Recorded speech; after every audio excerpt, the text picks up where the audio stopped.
अस्सलाम वालेकुम ख़वातीन और हज़रात, प्रोग्राम बनाम सरकार के नए एपिसोड के साथ राना बाबू आपके सामने मौजूद है। तमाम देखने वालों का बहुत बहुत शुक्रिया। ख़वातीन हज़रात, काफ़ी अरसे से जैसा आप जानते हैं कि मौसम में तब्दीली है और मानसून की बारिशों का सिलसिला जारी है। बरसात का मौसम है और बरसात के मौसम में आपको बीमारियां भी अजीब सी लगती हैं, आपको जानवर भी यानी जो हशरात होते हैं वो भी अजीब अजीब से कीड़े मकोड़े आपको काटते हैं, मच्छरों को आप वेलकम करते हैं, डेंगू मलेरिया जो है वो बहुत ज़्यादा बढ़ जाता है इस मौसम में।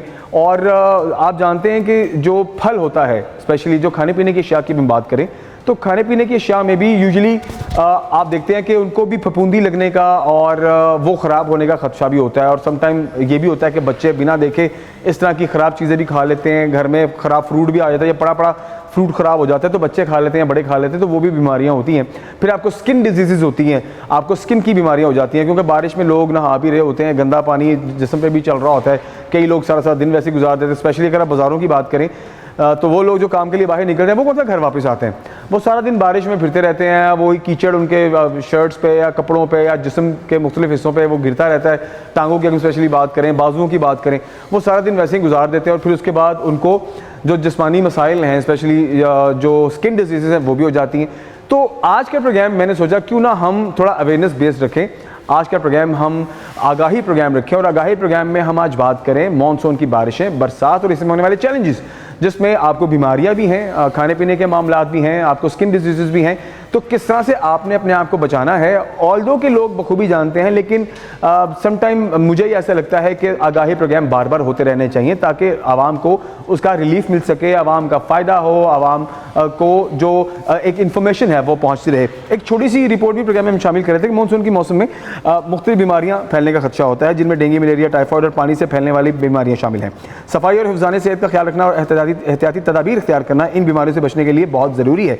और इसके अलावा बच्चों में गर्मी दाने, स्किन के मसाइल वगैरह भी आम हो जाते हैं। हम अगर अंडर एज बच्चों की भी बात करें तो अंडर एज बच्चे बहुत ज़्यादा शिकार हो जाते हैं बीमारियों के इन दिनों में, स्पेशली क्योंकि क़ुव्वत मुदाफ़त कम होती है। जो बड़ी एज के बच्चे होते हैं या बड़ी एज के जो लोग होते हैं उनमें वैसे ही इम्यूनिटी उनकी स्ट्रॉन्ग होती है तो वो बीमार कम होते हैं, लेकिन छोटे बच्चे ज़्यादा जल्दी शिकार हो जाते हैं। तो मानसून के दौरान फ़िज़ा में नमी बढ़ने से ऑफ कोर्स फलों में बैक्टीरिया, फफूंदी लगने के भी खतरात होते हैं। तो आज के प्रोग्राम में ख़वातीन हज़रात हम ओवरऑल इन सारी चीज़ों पर बात करेंगे। माहिरीन जो मेडिकल के माहिरीन हैं उनसे भी मुलाकात करेंगे, जो डॉक्टर्स हैं उनसे मुलाकात करेंगे और हम ये जानने की कोशिश करेंगे कि ये जो बीमारियां हैं किस तरह से आपने एक तो इनको आइडेंटिफाई करना है, फिर आपने घर में बैठे रेमेडी कैसे यूज़ करनी है, और अगर कहीं महसूस होता है कि फौरी तौर पर यू नीड मेडिकल अटेंशन तो आपने फौरी तौर पर करीबी डॉक्टर को कैसे आपने मुतला करना है, या आपने बच्चों को लेकर अगर डॉक्टर के पास जाना है तो किन हालात में किस तरह से जाना है, ये सारी चीज़ें आगे प्रोग्राम में चीज़ें शामिल करेंगे। सो आइए आगे बढ़ते हैं और आज का प्रोग्राम आगाही प्रोग्राम है। So it's an informative program. सो प्रोग्राम को एंड तक लाजमी देखें और अपना फीडबैक जरूर दीजिए। आइए आगे बढ़ते हैं, शामिल करते हैं, देखते हैं प्रोग्राम बनाम सरकार। ख़वातीन हज़रात, प्रोग्राम को आगे बढ़ाते हैं और आज का प्रोग्राम आगाही प्रोग्राम है। आज के प्रोग्राम में हम मानसून के सीज़न में आपको किस किस्म के चैलेंजेस का सामना करना पड़ता है, कौन कौन सी बीमारियां हैं और उनका इलाज किस तरह से करना है, घर में रहते हुए भी किन चीज़ों का ख्याल रखना है और अपनी सेहत का भी कैसे ख्याल रखना है।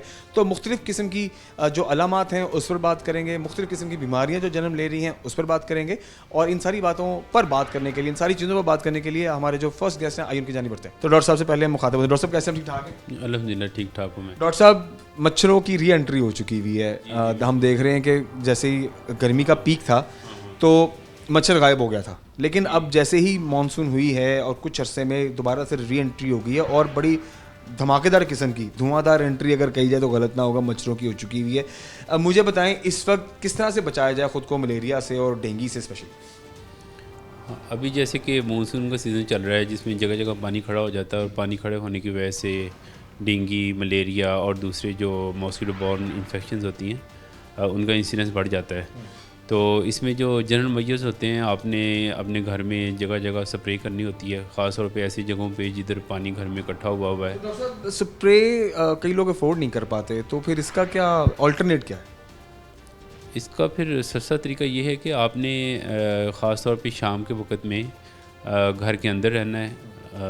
घर के अंदर रहने से दूसरा मच्छरदानी वगैरह इस्तेमाल करने से आप मच्छरों को अवॉइड कर। जाली वाले दरवाजे भी लगे होते हैं घरों में, जाली वाले दरवाजे ज़ाहिर लगे होते हैं, या जो लोग ज़्यादा पुअर कम्युनिटी है जो घरों से बाहर चारपाइयाँ बिछा के छोड़ रहे होते हैं, अगर वो मच्छरदानी वगैरह का इस्तेमाल कर लेते हैं तो वो भी इक्वली इफ़ेक्टिव है। बेसिकली आपने मच्छर को अवॉइड करना है। जब मस्किटो बाइट होगी तो उसमें मलेरिया और डेंगू के चांसेस काफ़ी हद तक बढ़ जाते हैं। अभी भी आजकल के हालात में भी जो मौसमी हालात चल रहे हैं। जी ज़ाहिर बात है, जब भी मॉस्किटो बाइट होगी तो इन दोनों का चांस ज़्यादा होगा। इसके अलावा मॉस्किटो रिपेलेंट्स वगैरह वो यूज़ करें।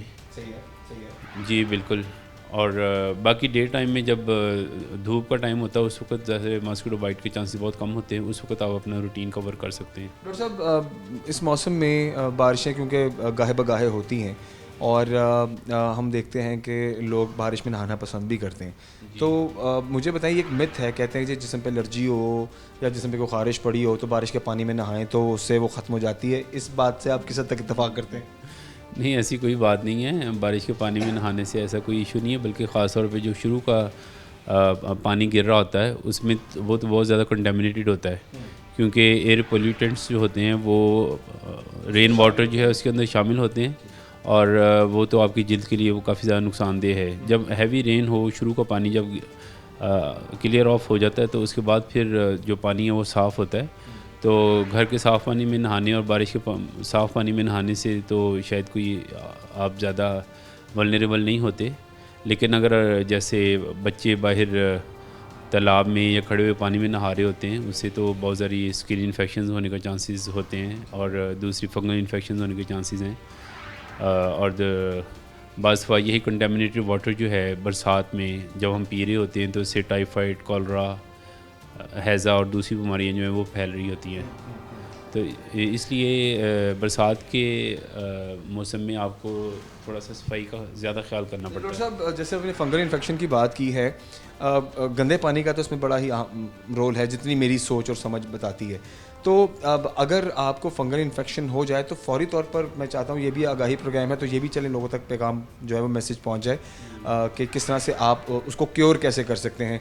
अगर आपको मिसाल के तौर पर बॉडी का किसी पार्ट में अगर आपको लगता है कि हाँ यहाँ पर वो जो है रैश हो रहा है या वो रेड हो रहा है, तो फिर उसको किस तरह से फौरी तौर पर जो इनिशियल स्टेज के ऊपर किस तरह से कवर किया जाए? फंगल इन्फेक्शन आम तौर पे मॉइस्चर की वजह से होती है। जब गर्म और मरतूब आबो हवा में आपके जिस्म का कोई भी बॉडी पार्ट जिसे आप हवा नहीं लगने दे रहे होते, एयर ड्राई नहीं कर रहे होते, तो उसमें फंगल इन्फेक्शन बहुत जल्दी हो जाती है। जैसे आप लोगों ने देखा होगा, जो लोग बहुत ज़्यादा टाइम जॉगर पहन के रखते हैं, जुराबियाँ और जॉगर, तो उनके पाँव की उंगलियों के दरमियान में जब मॉइस्चर इकट्ठा हो जाता है और नमी होती है तो फिर उनमें फंगल इन्फेक्शन होना शुरू हो जाती है। तो ऐसे में उन्हें चाहिए कि अपने इन एरियाज़ को एक्सपोज़ करें। ख़ास तौर पे वज़ू करने के बाद अपने पैर के हिस्सों को टॉवल से ड्राई करें, और इनिशियली अगर आप किसी भी चीज़ से उन्हें वेट कर लें, जैसे वैज़लीन से या सरसों का तेल या किसी भी चीज़ से लगाते रहेंगे तो फंगल इन्फेक्शन नहीं होगी।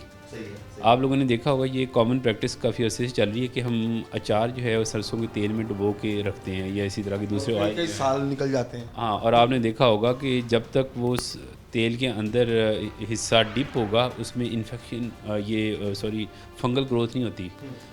जो ही कोई पार्ट जो है वो इससे बाहर रह जाएगा तो उसमें फंगस लग जाएगी, नीचे वाला हिस्सा साफ़ रहेगा। तो यही आपकी बॉडी पे ट्रूली अप्लाई होता है। इसी तरह जल्द के ऊपर बच्चों को धदरी निकल आती है, रिंग वॉर्म जो होती है, तो वो भी इसी तरह कंटेमिनेटेड स्किन इन्फेक्शन एक से दूसरे को लग सकती हैं। तो हाइजीनिक इम्प्रूवमेंट से ये चीज़ें जो है बेहतर हो जाती हैं। ब्रेक की जान जाते हैं। हमारे साथ डॉक्टर साहब मौजूद हैं और डॉक्टर साहब से हम कुछ अहम सवालात में मज़ीद भी बात करेंगे और डेफिनेटली उसका फ़ायदा हम सबको है, इसलिए आपका प्रोग्राम का ये अगला हिस्सा देखना बहुत ज़रूरी है। हमारे साथ खबरें हम वापस आ चुके हैं। आज का प्रोग्राम आगाही प्रोग्राम है और ऑफ कोर्स इसमें हम बात कर रहे हैं मानसून के बरसात के इस मौसम में जो जल्दी बीमारियां हैं, जो इन्फेक्शंस हैं, उस पर बात हो रही है। और ऑफ कोर्स नज़ला, ज़ुकाम, खांसी, ये सारे मामलात तो हैं ही। इस सारे मामलात में इस किस्म के मौसम में किस तरह से ख़ुद को बचाए रखा जाए, या अगर कोई बीमारी आपको हो भी जाती है तो आपने किस तरह से उसको क्योर करना है, अपना ख्याल कैसे करना है, इन सारी चीज़ों पे बात हो रही है। अच्छा डॉक्टर साहब, मुझे ये बताइए कि क्या दर्जा हरारत में कमी और जिस तरह से हवा में नमी है, इसके इजाफे से जो अस्थमा के पेशेंट्स हैं उनमें प्रॉब्लम्स के चांसेस ज़्यादा हो सकते हैं? अस्थमा ज़्यादा तो विंटर में अटैक करता है, सख्त मौसम में। इसी तरह गंदम की कटाई के मौसम में एलर्जी का अस्थमा होता है। इस सीज़न में भी अटैक हो सकता है, लेकिन ज़्यादा सीवियर अटैक जो होता है वो गंदम की कटाई के मौसम में और सर्दियों के मौसम में होता है अस्थमा का अटैक जो है। अच्छा डॉक्टर साहब, जिस तरह से हम देखते हैं कि बरसात के मौसम में जैसे ही एक दिन गुजरता है तो हब्स हो जाता है और सांस लेना जैसे ऐसा लगता है कि आपका सांस घुट रहा है जब तक आप अपने कमरों में नहीं आते, किसी एसी वाले में या कूलर वाले रूम में नहीं चले जाते, तो बाहर आपको ऐसा महसूस होता है। तो क्या ये भी वजह बन सकता है अस्थमा के अटैक में स्पेशली? अब बेसिकली जो कार्डियोवास्कुलर इवेंट्स होते हैं या रेस्पिरेटरी इवेंट्स जो होते हैं ये शदीद मौसम में ज़्यादा होते हैं, यानी दिल का अटैक, दमे का अटैक, सांस की बीमारियों का अटैक और फालिज वगैरह के अटैक जो होते हैं ये सख्त मौसम में होते हैं ज़्यादा। अब जैसे जून जुलाई का महीना बियर करना काफ़ी ज़्यादा डिफ़िकल्ट होता है, क्योंकि एक तो गर्मी बहुत ज़्यादा होती है, फिर हवस की वजह से घुटन पसीना एक नॉर्मल सेहतमंद आदमी के लिए इस किस्म की सख्त मौसम को बर्दाश्त करना एक चैलेंज होता है। तो जो पहले से जी बिल्कुल ज़ाहिर बात है। और अगर एक बंदा पहले से उसे दिल का मर्ज़ भी है, उसे दमे का मसला चल रहा है और मसले चल रहे हैं, तो उनके लिए इस किस्म के मौसम में ख़ुद को हेल्दी रखना काफ़ी डिफ़िकल्ट काम है। तो इसलिए उन्हें इस तरह के अटैक्स होने के चांसेस काफ़ी ज़्यादा होते हैं। जैसे सख्त सर्दी में, सख्त गर्मी में, और गर्मियों में भी सबसे जो बुरा पार्ट होता है वो हवस वाला पार्ट होता है, जिसमें आपकी क़ुव्वत बर्दाश्त जो है वो जवाब दे रही होती है। तो इनमें बीमारियों के इंसिडेंस बढ़ जाते हैं। तो डॉक्टर साहब, अब नहाना, हम जैसे हम गर्मियों में दिल करता है कि डेली आप नहाएं, दिन में 2-2 दफ़ा भी नहाएं, लेकिन एज आई हैव एक्सपीरियंस, तो जैसे मैं देखता भी हूँ कि हब्स के मौसम में आप नहाते हैं तो उसके बाद फ़ौरन स्वेटिंग हो जाती है। मतलब आप वॉशरूम से नहा के निकलें, ठीक है, तो आपको फौरी तौर पर स्वेटिंग भी हो जाती है, बेशक आपने अपने आप को खुश्क कर भी लिया हो। तो क्या अगर कम नहाया जाए तो ज़्यादा बेहतर है, मुझे काइंडली बताइए। और अगर ये जो स्वेटिंग का सिलसिला कार है तो क्या इसमें आपको नुकसान तो नहीं होता? बस इसमें आपने एहतियात इस चीज़ की करनी है कि स्वेटिंग अगर ज़्यादा हो रही है तो फिर वाटर इनटेक ज़्यादा करें, क्योंकि स्वेटिंग में आप जी बिल्कुल पानी का इस्तेमाल ज़्यादा करें। स्वेटिंग में बाज़ आप अंडर एस्टिमेट कर रहे होते हैं, पानी का लॉस बहुत ज़्यादा हो रहा होता है। आपने देखा होगा हबस के महीनों में पेशाब आप बहुत कम करते हैं, यूरिन आउटपुट बहुत कम हो जाती है, तो इसमें आपको वाटर इनटेक ज़्यादा करना होता है। इस मौसम में आमतौर पे जिसमें पानी और नमकियात की कमी और इससे रिलेटेड प्रॉब्लम्स भी काफ़ी ज़्यादा होना शुरू हो जाते हैं। बहुत सारे ऐसे मरीज़ जो दिल के लिए दवाइयाँ ले रहे होते हैं, जिनके पेट में पानी या टांगों में सोजिश होती है, वो दवाइयाँ ले रहे होते हैं पेशाब आवर, तो उससे उनके जिस्म में नमकियात की कमी होना शुरू हो जाती है। और अक्सर वो अपने लोकल डॉक्टर्स के पास जाते हैं, वो बाकी टेस्ट तो करवा लेते हैं, शुगर चेक कर लेते हैं और दूसरे HB का टेस्ट कर लेते हैं, CBC कर लेते हैं, लेकिन इलेक्ट्रोलाइट्स के टेस्ट आमतौर पे समटाइम इग्नोर हो जाते हैं, जबकि बाद में पता चलता है कि मरीज़ भी होश है और जिसके जिस्म में सोडियम की काफ़ी ज़्यादा कमी हुई थी। तो ये इस तरह से फिर आप मेंटेन कैसे रख सकते हैं इन दिनों? इसमें पानी और नमकियात का इस्तेमाल ज़्यादा करें। ORS वगैरह सिंपली जो जी ORS है, नमकीन स्कंजबीन है, घर में लस्सी तैयार करके नमकीन लस्सी पी सकते हैं आप। ये ख़ुद को हाइड्रेट करने के बहाने हैं। आपने पानी का ये लिक्विड इंटेक ज़्यादा करना है और नमक वाले पानी का इंटेक ज़्यादा करना है। सादा पानी पीना थोड़ा डिफ़िकल्ट हो जाता है, तो इसलिए आप मुख्तलिफ उसके टेस्ट बना के तो आप लिक्विड्स ले सकते हैं। डॉक्टर साहब, बरसात का मौसम है, आप डेफिनेटली जनरली चीज़ें देख रहे हैं तो आपके पास पेशेंट्स भी आते होंगे। ऐसे पेशेंट्स आ रहे हैं क्योंकि बरसात में आपको छोटी मोटी चीज़ें भी काट जाती हैं, मतलब घरों में अजीब सी चीज़ें निकल आती हैं जो आपने पहले कभी नहीं देखी होती, ठीक है। और समटाइम ऐसा होता है, कुछ ज़ाहिर है कुछ लोग ज़मीन पर भी सोते हैं, ठीक है, कुछ लोग चारपाइयों पे सोते हैं, तो अब कोई कीड़ा काट गया, कोई अजीब सी चीज़ आपको काट गई, तो ऐसी सिचुएशन में आप क्या रिकमेंड करेंगे कि घर में रहते हुए सबसे पहला काम क्या करना है? देखिए, इंसेक्ट बाइट का इंसिडेंस बढ़ जाता है, बल्कि जो स्नेक बाइट होता है वो भी बरसात के महीने में काफ़ी ज़्यादा होता है। तो फार्मर्स और दूसरे जो बाहर देहात के लोग होते हैं उनमें स्नेक बाइट का इंसिडेंस बढ़ जाता है। तो ऐसे में जनरल केयर करनी होती है। जो देहाती लोग होते हैं वो तो इन चीज़ों को बड़े अच्छे तरीके से जानते हैं कि गर्मी और बरसात के मौसम में वो बहुत मुहतात हो जाते हैं। बाकी जनरल केयर जिसमें जी बिल्कुल, घरों में ख़ास तौर पे जो आपके घरों के बाहर देहाती इलाकों में या जो ओपन एरियाज़ में फार्म हाउसेज में रहते हैं, उन्हें फिर घर के बाहर कांट छांट करके रखें ताकि कोई इस तरह का इंसिडेंस ना हो। और घर के अंदर भी स्प्रे, मॉस्किटो रिपेलेंट्स, इन सारी चीज़ों का इस्तेमाल करें। डॉक्टर साहब, आजकल कौन से ज़्यादा पेशेंट्स आपके पास रिपोर्ट हो रहे हैं जो आप रूटीन में फेस कर रहे हैं और आप देख रहे हैं कि यार ये जो इंसिडेंट या ये जो बीमारी है इस टाइम ज़्यादा बढ़ी है? अभी इन दिनों में टाइफाइड का इंसिडेंस ज़्यादा है, इसके अलावा गैस्ट्रोएंटाइटिस ज़्यादा है, और दूसरे जो वो आप बात कर रहे थे, सांस की प्रॉब्लम जो है पेशेंट्स में ज़्यादा बढ़ रही है। जनरली जो दूसरे मरीज़ जिन्हें पहले से कोई प्रॉब्लम चल रही है, जिसको दिल का मसला है, उसके दिल की प्रॉब्लम बढ़ रही है, जिसे गुर्दों का मसला है, वो अपनी डिज़ीज़ की एक्सेसरबेशन के साथ, रिकरेंस के साथ आ रहा है। क्योंकि जो कंप्रोमाइज़ पेशेंट चल रहे होते हैं उनमें सख्त मौसम में टॉलरेंस जो है वो काफ़ी कम हो जाती है, तो इसलिए उनकी कुव्वत बर्दाश्त जो है, हाँ, उनकी अपनी बीमारियां जो पहले से चल रही होती हैं और कंट्रोल्ड होती हैं, वो एक दफ़ा रिकर करती हैं, अनकंट्रोल्ड हो जाती हैं। तो ऐसे लोग फिर आपको क्या लगता है रीज़न क्या है? देखें, इग्नोरेबल में सबसे पहले तो अगर तो जेब इजाज़त नहीं देती तो फिर लोग समटाइम ये भी कहते हैं कि यार डॉक्टर की फ़ीस भी देनी है, दवाइयाँ भी आएंगी, तो कोई बात नहीं, अभी सिस्टम चल रहा है या कहीं थोड़ी बहुत भी स्टेबिलिटी होगी तो कोई नहीं, इसको लिंगर कर लेते हैं। तो इस कंडीशन को आप कहाँ देखते हैं?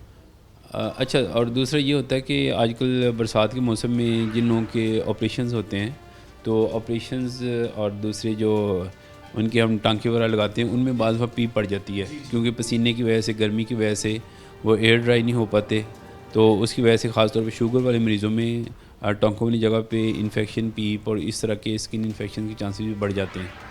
तो इससे तो मैं किसी हद तक मुत्तफ़िक हूँ कि अगर आपने एक इलेक्टिव सर्जरी करवानी है, आपने अपना कोई भी ऑपरेशन करवाना है जो 2 महीने ठहर के भी करवा सकते हैं, तो ये बरसात का मौसम अगर गुजर जाए तो उसके बाद करवा लें, ज़्यादा बेहतर है, ख़ासतौर पे शुगर वाले मरीज़ जो हैं।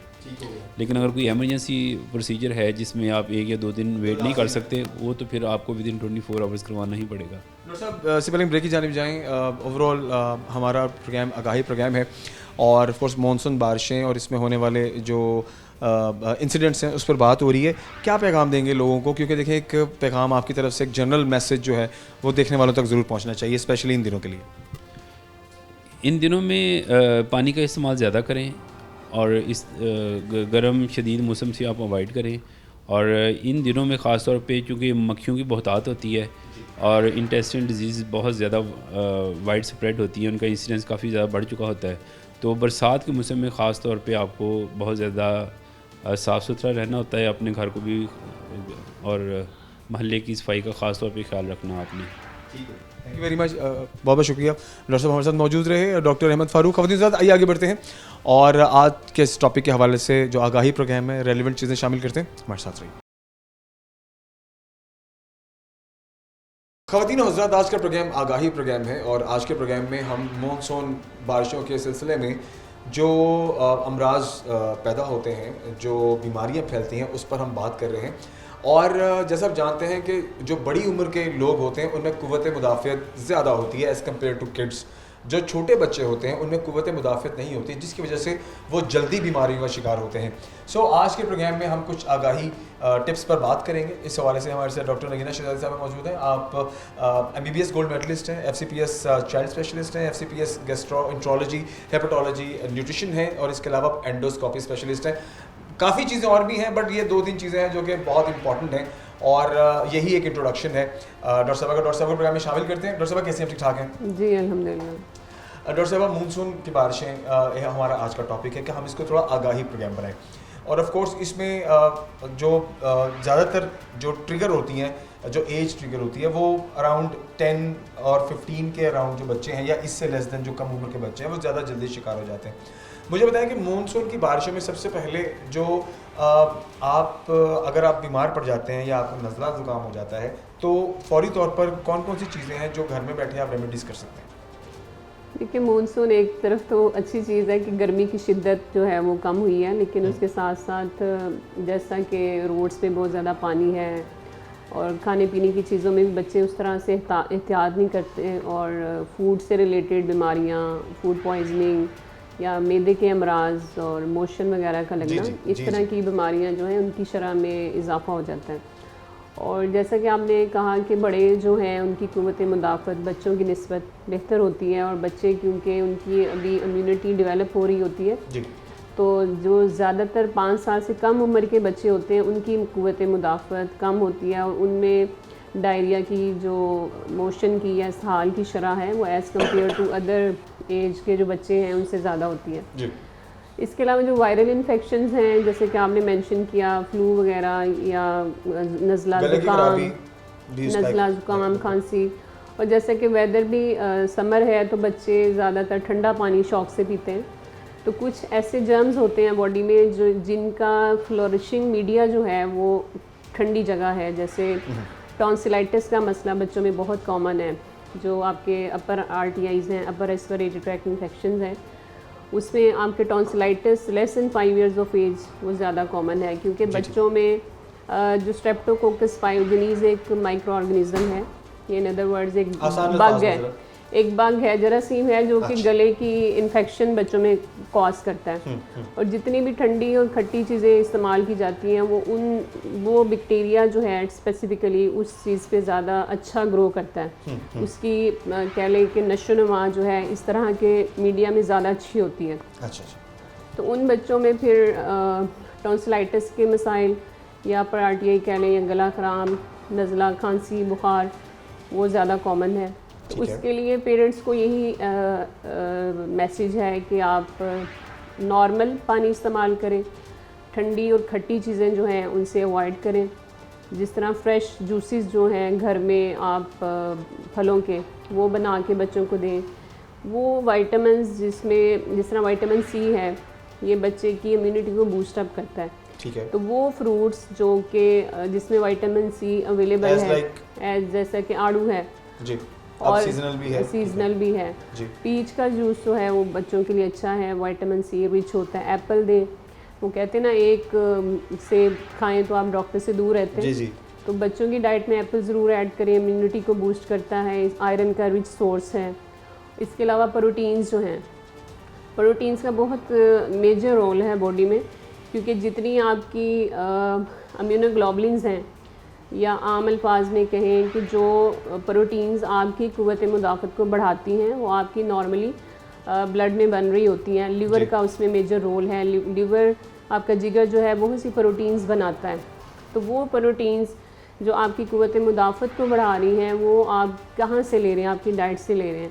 पर डॉक्टर साहब, जो हमारे इस एज के जो बच्चे हैं अंडर 5 की अगर हम बात करें, तो ये बच्चे तो चिप्स और जो डब्बे वाले जूस हैं इससे तो बाहर ही नहीं निकलते। सारा दिन जो आपके पैकेट वाले चिप्स हैं जो मार्केट में अवेलेबल हैं, जिनमें फ्लेवर्स भी होते हैं, और जो डब्बे वाले जूस हैं, ये इसके बगैर तो ना उनकी दोपहर होती है ना रात होती है। उसकी तो प्रोटीन्स कहाँ से आएंगी?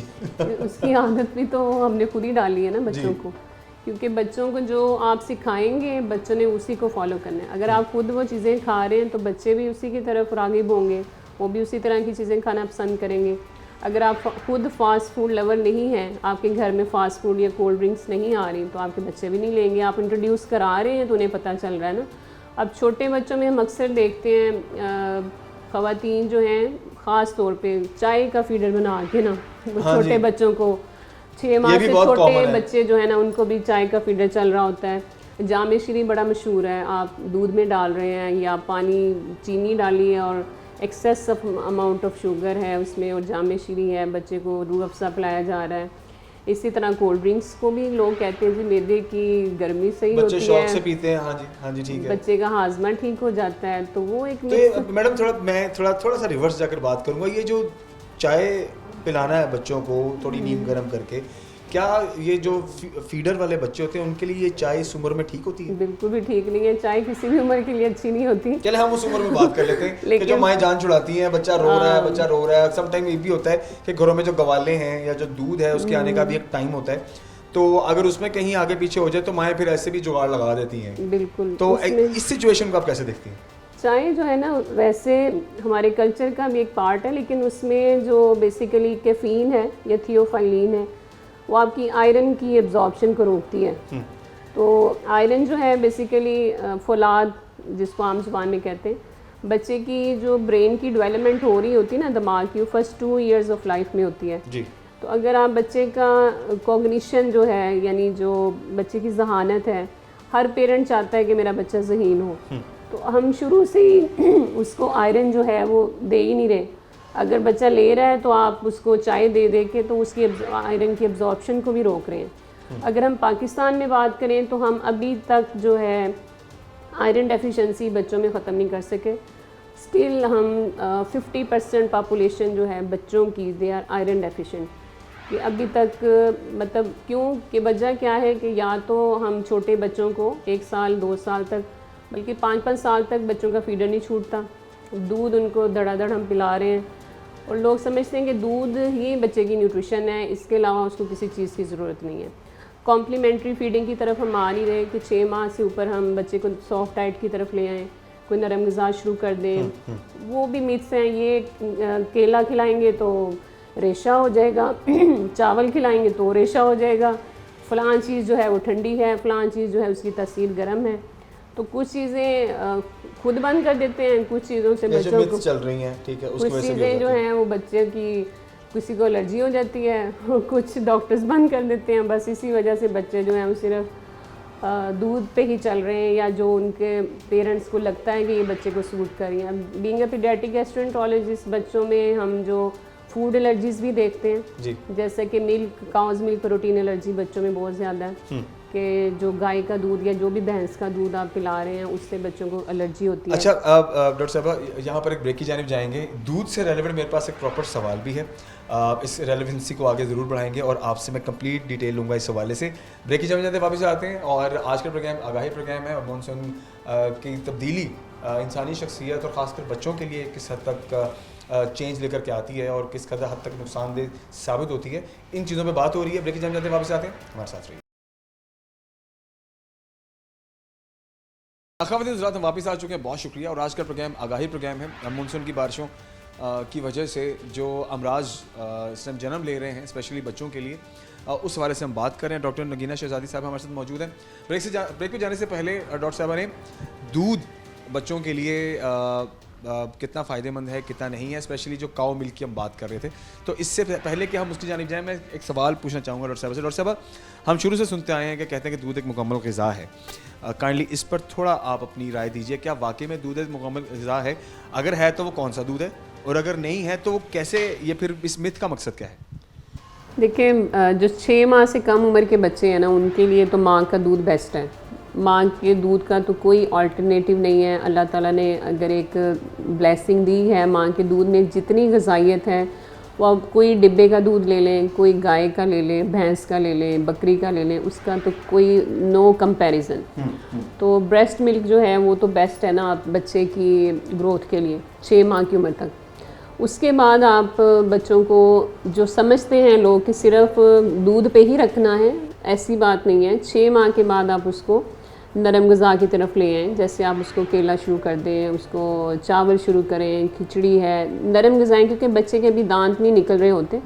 4 माह से ऑनवर्ड्स बच्चे के दांत निकलना शुरू होते हैं। जो नॉर्मल बच्चा है जिसको कोई विटामिन डी, कैल्शियम की डेफिशिएंसी नहीं है, उनमें थोड़ी दांतों की जो इरप्शन है वो लेट होती है।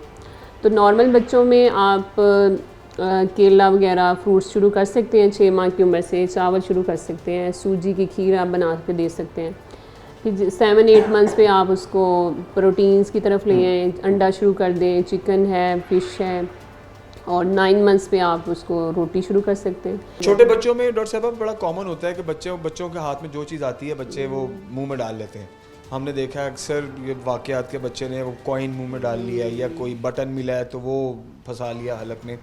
तो मुझे ज़रा ये बताइए कि ये जो कंडीशन है, इसमें अगर खुदा ना खास्ता बच्चे अगर कोई चीज़ निगल लें, तो अगर आपको समझ में आता है कि बच्चे को सांस लेने में परेशानी हो रही है, या पता चल गया कि बच्चे ने कोई चीज़ निकल ली है, तो उस वक्त फौरी तौर पर जो मेडिकल अटेंशन है वो किस तरह से उसको दी जाए, हॉस्पिटल लाने तक से पहले तक का जो मामला है, तो उसमें किस तरह से बच्चों को रेस्क्यू दी जा सकती है और वो मेडिकल अटेंशन दी जा सकती है?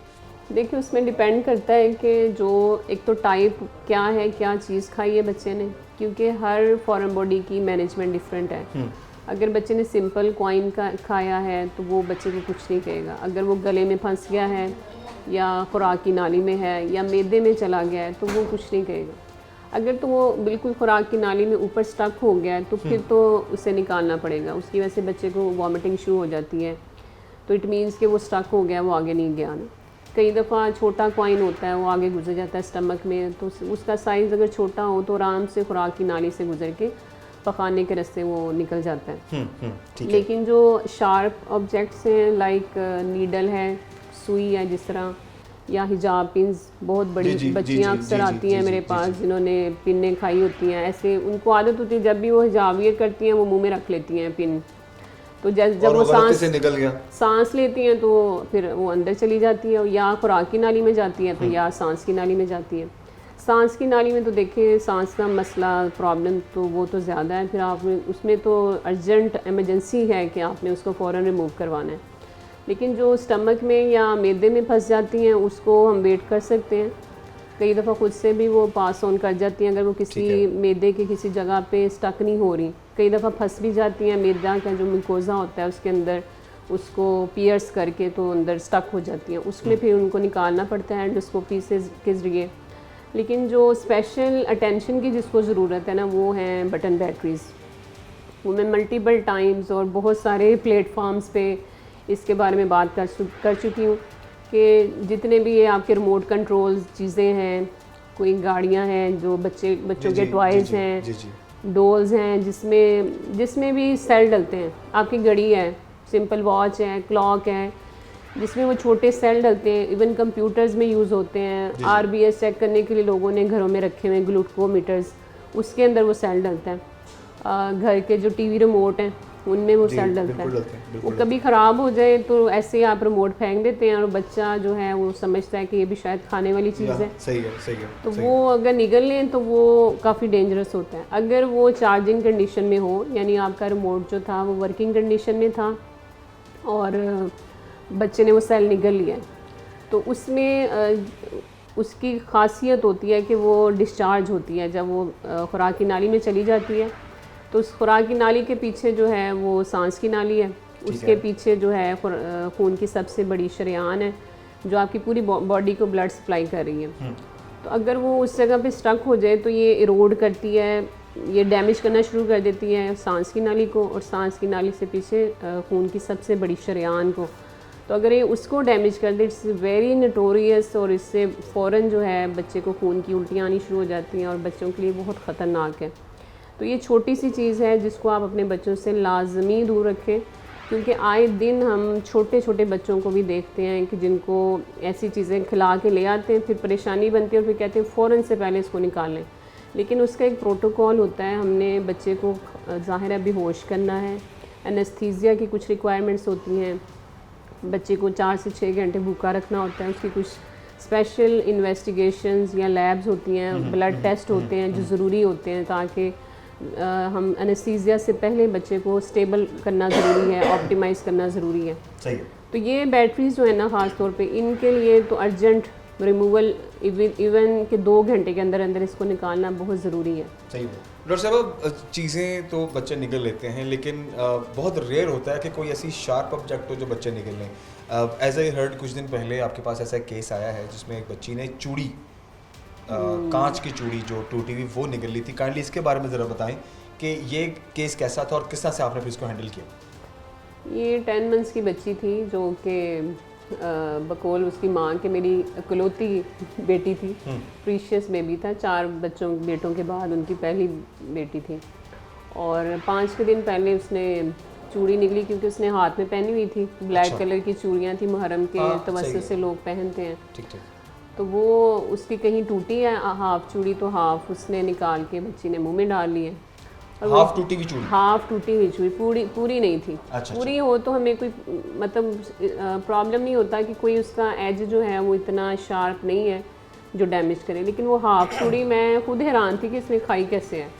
और बच्चे वाकई हमें हैरान कर देते हैं कि माशाल्लाह ऐसी ऐसी चीज़ें वो खाते हैं कि गले में नज़र आ रही थी। और मैंने 2-3 दफ़ा उससे पूछा कि शायद कोई उसके कपड़ों पे ऐसी चीज़ थी जो कि उसके एक्सरे में नज़र आ रही है, क्योंकि पेरेंट्स कई दफ़ा देखते नहीं हैं और उन्हें शक होता है कि शायद बच्चे ने कुछ खा लिया है।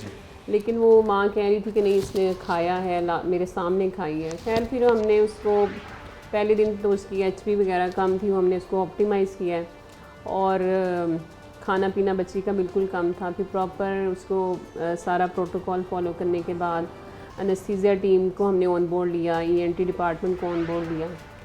खैर वो अल्हम्दुलिल्लाह कि उसके ना बिल्कुल सामने ही पड़ी हुई थी, लेकिन प्रॉब्लम ये था कि हमें निकालने में चैलेंज इसलिए सामने आ रहा था कि अगर हम उसको खींचते तो वो कांच की चूड़ी थी तो उसके टूटने का भी ख़तरा था। अगर टूट जाती तो जाहिर है उसके जो कांच का पार्ट है वो अगर कोई अंदर चला गया तो वो भी कहीं भी ओरल कैविटी में अगर वो किसी जगह पे स्टक हो जाता तो जाहिर है उसने भी डैमेज करना था। तो उस लिहाज से काफ़ी चैलेंजिंग था कि हम उसको निकालने में, कि कहीं अगर टूट जाएगा तो प्रॉब्लम करेगा। खतरनाक हो सकता है। लेकिन उसका जो एक एंड था वो बिल्कुल दांत के अंदर फंसा हुआ था, और दूसरा जो एंड था वो बिल्कुल उसके मतलब सर्कल में गले में फंसी हुई ऐसे थी? बिल्कुल। और उसको जब हमने सांस की नाली में ट्यूब डाली थी, ज़ाहिर है उसको हमने प्रॉपर बेहोशी दे के प्रॉपर स्टेबलाइज करके फिर किया था कि हम सेफ साइड पे रहते हुए उनसे हमने हाई रिस्क को कंसेंट भी साइन ली, क्योंकि कॉम्प्लिकेशंस तो किसी भी केस में हो सकती हैं। बट अल्हम्दुलिल्लाह अल्लाह का लाख लाख शुक्र है कि बगैर उसको ब्रेक किए हुए और एज इट इज़ अल्हम्दुलिल्लाह वो आराम से निकल आई। इतने आराम से तो नहीं निकली, लेकिन अल्हम्दुलिल्लाह निकल आई, क्योंकि जो दांत में स्टक थी ना वो चीज़ प्रॉब्लम करी थी। अगर हम ज़्यादा उसको पुश आउट करते तो वो फिर टूटने का भी ख़तरा था। लेकिन फिर वो एडमिट रही है। आज हमने अल्हम्दुलिल्लाह उसको डिस्चार्ज किया है। मदर बहुत हैप्पी थी, बहुत दुआएं दे रही थी अल्हम्दुलिल्लाह। नहीं डॉक्टर साहब, thank you very much for precious time. और डॉक्टर्स का बहुत ही इंपॉर्टेंट रोल है, इसमें कोई डाउट नहीं है। और अल्लाह के बाद अगर आप मेडिकली किसी पर रिलाय करते हैं तो वो डॉक्टर ही होता है जो आपकी जान बचाता है, और उसको आपकी जान बचाने में उसका बड़ा एक अहम किरदार होता है। सो बहुत शुक्रिया डॉक्टर साहब, आपके कीमती वक्त का। एक मैं मैसेज देना चाहूँगी जी जी कि जिस तरह ये केस अभी हमने रिसेंटली देखा 10 माह के बच्चे में, इसी तरह एक बच्चा जो 2 महीने का था जी उसको बड़े इस ऐसे केसेस में ना यूजुअली जो बड़ा बच्चा होता है ना, इमीडिएटली बड़ा, यानी 2 साल या 3 साल का उसका बड़ा भाई या बहन, उनको शौक़ होता है बच्चों को कुछ खिलाने का। जी जी तो ये चीज़ें अक्सर बच्चों के मुंह में दूसरे बच्चे डालते हैं। तो अभी कल हमने एक केस है कि उसमें कील जो था ना, बड़े भाई ने छोटे बच्चे के मुंह में डाल दिया। इसी तरह बैटरीज बच्चे मुंह में डाल देते हैं। तो खुदारा जो है ना, अपने बच्चों को सुपरवाइज ज़रूर करें, बड़े बच्चों का भी ध्यान रखें, बच्चों को समझाएं कि कौन सी चीज़ उनके लिए अच्छी है, कौन सी बुरी है, ताकि इस तरह के प्रॉब्लम से आप बच्चों को कॉम्प्लिकेशन से बचा सकें। बहुत अच्छा मैसेज मैडम, बहुत अच्छा मैसेज डॉक्टर साहब। और डेफिनेटली ये पैगाम डॉक्टर साहबा का तमाम देखने वालों तक पहुंचा होगा। अपने बच्चों का ख्याल रखें, सुपरविजन ज़रूर रखें। माएँ मसरूफ़ होती हैं, हम जानते हैं, लेकिन आपका बच्चा कहाँ पर है, उसके हाथ में क्या है, उसके पास कौन है, वो किस जगह पे है, इन चीज़ों का ख्याल रखना बहुत ज़रूरी है। आइए आगे बढ़ते हैं, चीज़ें शामिल करते हैं, हमारे साथ रहिए। ख़वातीन और हज़रात, आज के प्रोग्राम को ख़त्म करते हैं। आज का प्रोग्राम आगाही प्रोग्राम था, और आज के प्रोग्राम में हमने मानसून बरसात के इस मौसम में होने वाली बीमारियां और बरसात के मौसम में किस तरह से आपने ख़ुद को सेफ़ रखना है, किस तरह से हेल्दी रहना है, और अपने जिस्म का ख्याल कैसे रखना है, अपनी स्किन का ख्याल कैसे रखना है, और जो छोटी छोटी बीमारियां हैं उनमें किस तरह से आपने अपने आप को बचाना है, बच्चों को किस तरह से आपने सेफ़ रखना है, बच्चों का किस तरह से ख्याल रखना है, ये सारी बातें हमने आज के प्रोग्राम में शामिल की हैं। और ऑफ कोर्स इसके साथ साथ बरसात का मौसम है तो हमें काफ़ी चैलेंजेस का भी सामना करना पड़ता है। अस्थमा के पेशेंट्स को थोड़े चैलेंजेस होते हैं, जो लोग बाहर काम करते हैं उनको ज़रा चैलेंजेस होते हैं, क्योंकि मौसम में तब्दीली होती है, कहीं पर स्वेटिंग होती है तो कहीं पर फौरी तौर पर आप एसी वाले रूम में चले जाते हैं। तो इस किस्म की कंडीशन में अगर आप कुछ भी महसूस करें तो आपने किस तरह से अपना ख्याल करना है, और डॉक्टर अटेंशन कहाँ पर इंपॉर्टेंट है, ये सारी बातें शामिल की हैं।